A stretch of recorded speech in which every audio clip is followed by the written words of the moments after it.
35 years because I joined the profession of arms. It's not a job, it's a profession. It's a values-based profession.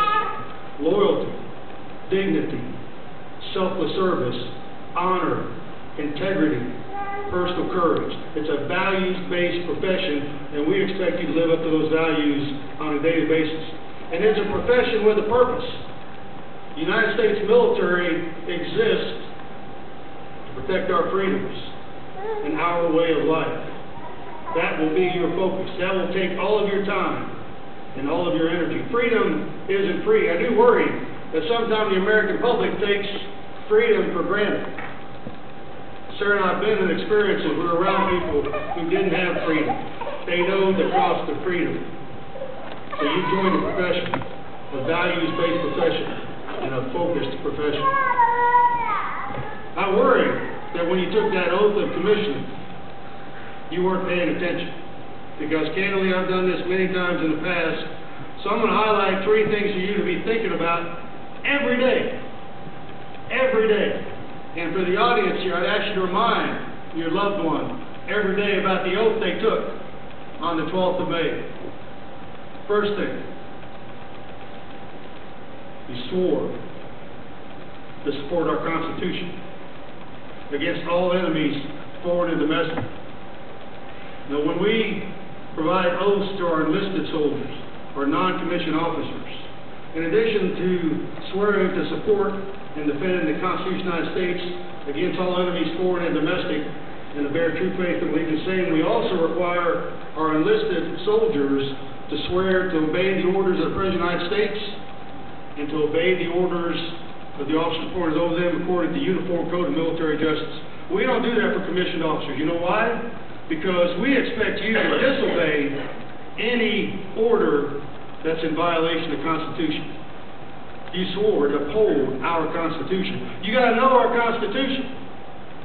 7 articles, 27 amendments, a preamble that says, we the people, for the common defense. The fact that the articles make the President the Commander-in-Chief, and the articles give Congress the authority to declare war.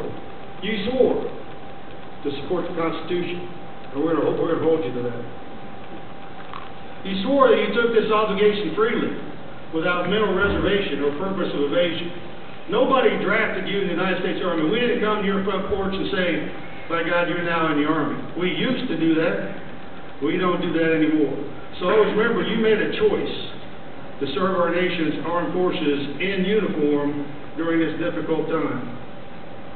Why you made that choice, candidly, is irrelevant. Some of you, based on what I saw at the pinning ceremony, you probably did it because your parents wanted you to. You may have done it because your spouse is already military. Why you took that oath is irrelevant, but you took it without any mental reservation or purpose of evasion. Keep that in mind. And you swore to God that you will well and faithfully discharge the duties of the office about which you're about to enter. You're going to be charged with America's most precious resource, our sons and daughters. The American public has given their sons and daughters to you for your leadership. And oh, by the way, regardless of what you might read in the newspaper, we, the senior military, know that we've been at war for a decade. But we think we're going to be at war for another decade.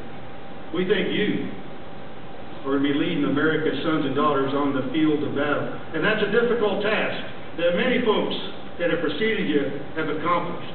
But we do expect you to well and faithfully discharge your duties. Work hard to be the best you can. Our nation deserves the very best. We're a nation at war. We need professionals focused on the task at hand. You offered to come in the Army. You volunteered to be commissioned. Now we expect you to do the very best you can, because you have in your hands America's most valued resource, our sons and daughters. You have in your hands America's freedom. Freedom is not guaranteed. Freedom costs. You had a requirement. So remember, I hope every day that you repeat that oath of commission. promise to support and defend the Constitution of the United States. You remind yourself you took that obligation freely, and you promised to well and faithfully discharge those duties. So very important. And remember, at the end of that oath of commissioning, you asked, "So help me God." I start every day in prayer. I've been through some very, very difficult times over my 35 years.